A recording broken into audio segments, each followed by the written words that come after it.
to Recovery Inspired Hope. I'm so excited. I have my friend Aubrey Kay all the way from Los Angeles, California, who is producer and programmer of Real Recovery Film Festival and also a woman in long-term recovery.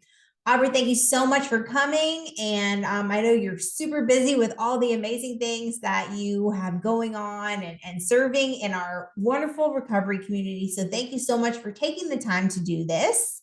My pleasure. If you wouldn't mind, so you are, before we get into all the amazing stuff that you do, I want to just talk a little bit about you and your 6.5 years sober. What made you decide to do something different? I got into alcohol and drugs late in life. I was always uncomfortable in my skin like that and anxious, between being anxious and depressed, just uncomfortable. And I used other things to help with that. Plus, I got married very young. I had 3 children. My 3 children are grown now. It never occurred to me to drink or take drugs as a way to take the edge off.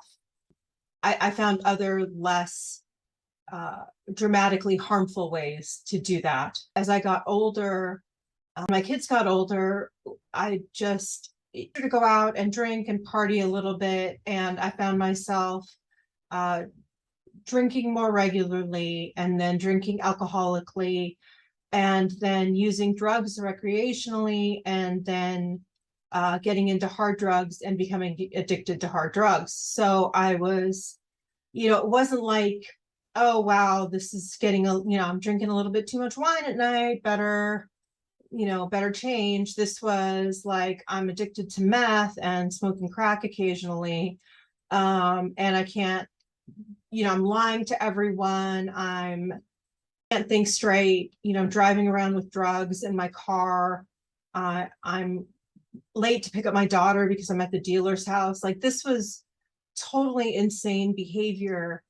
And then I got caught. So I had to change. I had to change because I was killing myself. So like, it wasn't mommy wine time, I'm going through a bottle of wine. Like, I did that for a little while, but I'm a go big or go home kind of girl. So Yeah. I was like a mom of 3 smoking meth from a good family. Right. I feel dropping my kids off at private school and then smoking meth in the car. Wow. I feel like most people in recovery that I meet, especially women, are like go big or go home. So but that's an interesting picture, because we don't really hear about that, like the drop my kids off at private school and then go pick up some meth. So it's a different picture, and it just proves that addiction does not discriminate, no matter what your zip code is. Yeah, no, addiction does not discriminate. Yeah, my story's it's a little wild. But it took me down just as hard as anyone else. And the treatment center I wound up in was not some she treatment center in Malibu or something. I wound up in a treatment center with people who came in right off the streets, people with like Medi-Cal, we call it, or Medicaid, homeless, so I was in that mix of like, we're all the same. We're not the same, but we're all the same because we have the same problem, like, we come into recovery with the common problem, but we stay for the common solution, but not everybody stays. So many people die. So many people never get sober, never stay clean, go in and go out. I'm very grateful that I have 6.5 years. Very, very grateful. So is my family. They're very grateful. I'm sure they are. They are. Did your kids know it all? They didn't know at the time. They knew I drank. I went into AA for drinking too much because, their dad drank, but I was the one who would get I was the one who had like spectacular, things happen. Like, I'm the one who like cracked her needed 41 stitches from falling against the TV after, drinking and snorting cocaine all night, so I wound up with like, it's a Harry Potter scar in the middle of my forehead. Mm. I'm the one who was screaming in the middle of the night, on the floor naked. And I'm the one who drew all the attention. And I'm also the one that they didn't expect it from, right? So it was more shocking coming from me. And they knew that, but they did not know that they didn't know I was using hard drugs. No, they were really shocked, but they've been so supportive. So it wasn't easy at the beginning to earn their trust back. And at the beginning of getting sober, I was crazy. I mean, I was so broken. And I'm divorced now. I got divorced my first year of sobriety, but I was so broken, and like my brain was broken, my spirit was broken. And so you went into a treatment facility, and I heard you mention AA. So was that your pathway? Was 12-step your pathway? Yes, path step 12 step. Yes, 12 step is my pathway. Yes, I love that. That's my anchor. Yes. So, in your 6.5 years, you started this wonderful journey and adventure with the Real Recovery Film Festival, which I had never heard of. So, would you tell us a little bit about that? Because I'm sure if I haven't heard of it, lots of other people haven't heard of it also. Yeah, so the Real Recovery Film Festival was founded in 2008 by my boss and like business partner, Leonard Bushell. He's a certified drug counselor and former drug dealer slash drug user, 28 years of sobriety right now. Wow. And a huge film buff. And he wanted to combine those things and be able to show some of those like famous films that incorporated drugs in them, like Less Than Zero or Days of Wine and Roses, Leaving Las Vegas, to show those films in a safe space for people who might be in early sobriety, right? So like you might go see a film like that in early sobriety and get triggered. So the idea was show these films, give out tickets to people in sober livings, treatment centers, and then have Q&A afterwards, have a clinician speak, or have people from the film speak, and give the opportunity for people to process the film and not want to go out and drink or use. As time has gone by, the festival has become a place for people who are making films about their experience, either as recovered or recovering addicts and alcoholics, or families of friends, families, loved ones of, people touched by the opioid epidemic, by alcoholism, people who, know people in recovery or are touched, who are loved ones of people in recovery. They've started making films of their experience. And we were a place to send those films. Initially, a lot of those films were just very, very basic, but as time has gone by and this problem has grown, not only in number, but in visibility, right? 5 years ago, every news outlet was not carrying stories on a regular basis about the opioid crisis, about the numbers of people dying. There's a story in our city in Los Angeles. There's a story yesterday of a high school in, I think, the Hollywood area. 4 kids overdosed, 1 died at a high school from taking what they thought were Percocet, and they're laced with fentanyl. This is not an unusual. This is no longer unusual, right?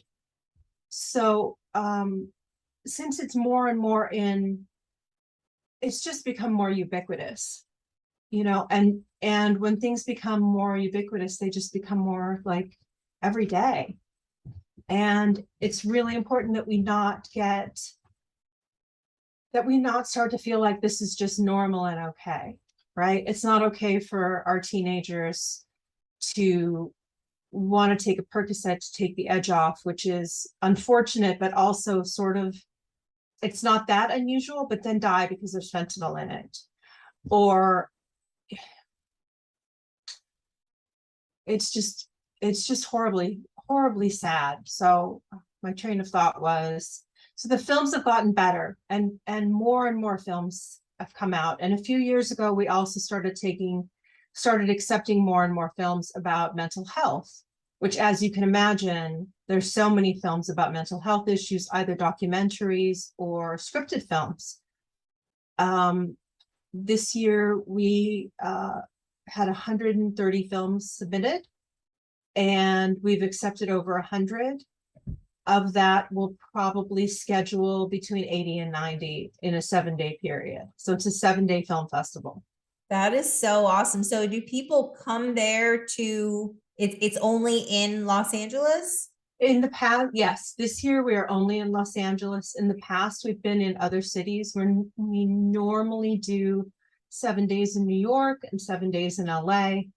But this year, post-COVID, we thought we're going to keep it simple and do the 7 days in LA. We hope to be back online again because we'd really like to get these films shown as widely as possible, right? Absolutely. They carry a message. Mhm. And a film, sometimes a person can relate to a film, to the dramatic part in a film, or the comedy, or an actor or an actress in a film, in the way that they can't relate to a news article, a speech, a just like the two of us talking. Sometimes when you relate to a drama, right? Relate on from a more heart level. I think you relate on a more heart level, and sometimes you don't even know that it's touching, right? I don't even know that something's touching me until later. It's a more subtle way of getting into someone's consciousness, and then walking away and going, oh, I know somebody who has that problem, or oh, I think maybe I have that issue. Wow, I get it. And for people who don't understand that maybe this is an illness, or like you said, it doesn't discriminate. Oh, all people who everybody who uses opiates are junkies on the street, and then you see somebody who looks like me, or who looks like somebody in recovery who doesn't look like that, then no, it doesn't discriminate. It's Mhm. you and me and the person next door. It's not some mentally deficient, morally deficient human being. Right. Absolutely. Absolutely. I mean, I went to, college for 10 years and still came out with, and I was using in college, and still managed to graduate somehow. Right. So No, you can do that kind of stuff. But I just love the idea of this film festival because it really takes people's pain and really turns it into like their passion and their message. And what an awesome creative way for these creative people who have struggled or who know people who have struggled and able to put out something like a film to touch so many people. So that is just amazing. And I'm sure you getting to be part of that and like watching these films is just wow. It's just it like mind is. It blowing. can be a little overwhelming sometimes. A lot of them are very heavy, but Mhm. also really fascinating. Um, and I see things I wouldn't see otherwise. Absolutely. Everybody has like a different experience, right? But they're really all the same. Yes, yes. It's just different approaches, different settings. Uh, yeah, they're really some beautiful films. I'm not surprised, but sometimes I'm like surprised. I'll watch a film and I'll start to cry, or I'll watch a film and I'll be laughing. I get so excited. I'm like, people should see these films. You know, I'm so touched, or I'm so yeah, I just want to share it. I just want to, you know, like I would tell like my boyfriend, I'm like, and I saw this film and they did this and then another one, and like, or my daughter, and like go on and on. And then she's like, that sounds great. And I even got my daughter to still watch a few of them. She helped me write up, she helped me do some like a spreadsheet and stuff. And we were talking about it. She's like, this sounds so great. Can I watch it? The description is really, really good. She's like, they sound so good, mommy. And I'm like, yes, they are. She's 20, but you know, still calls me mommy sometimes. She's my youngest.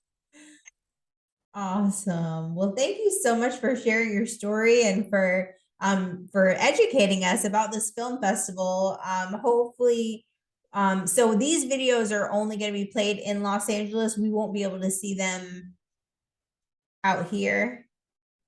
No, not right now. You Okay. know, there's hopes for the future that it'll go back online. It's really Mhm. something that I'm working back towards for the future. And we will take we will take the film festival on the road. We are supported through sponsorships and ticket sales, right? So if a treatment center or a facility or a nonprofit wants a film festival in their area, I can do it, you know, Okay. contact me, get my email address from Jamie, and we'll put it Yes. together. Like this is, you know, the film festival doesn't just grow out of the ground, right? We need backing. We sell, like I said, we sell sponsorships. We work with nonprofits. We work with individuals in order to make it happen, like most film festivals. So yeah, we've gone around the country with other you know, to put film festivals together for facilities and for other, you know, yeah, for facilities and even colleges. So yes, we'll Well, come to Athens, Georgia. this Just would get be me some people. this would be the place. Let me tell you, Athens. So we are on UGA campus. There are Okay. two kinds of people in Athens, Georgia. You are either with UGA or you are in recovery or work in recovery. That's it. Really? Literally, that is it. We have a huge recovery community, several different treatments, sober livings, tons. Oh, This wow. this place is the recovery capital of Georgia. It's good to Literally. know. Yes, literally. So if it was going to happen, it would be here for sure. Okay. But thank you so much again. And hopefully, you know, we will be able to see this when it comes online, which I fully believe that it will Yes. come online, and we'll be able to see all of these awesome videos. And congratulations to you and Thank your you. boss and all of the filmmakers. Thank you so much for what you do. Thank you. Thanks, Jamie. Thanks for having me. Really appreciate Yes. it. Make sure you guys subscribe to Jamie Tull on YouTube, and we will see you next time on Recovery Inspired Hope.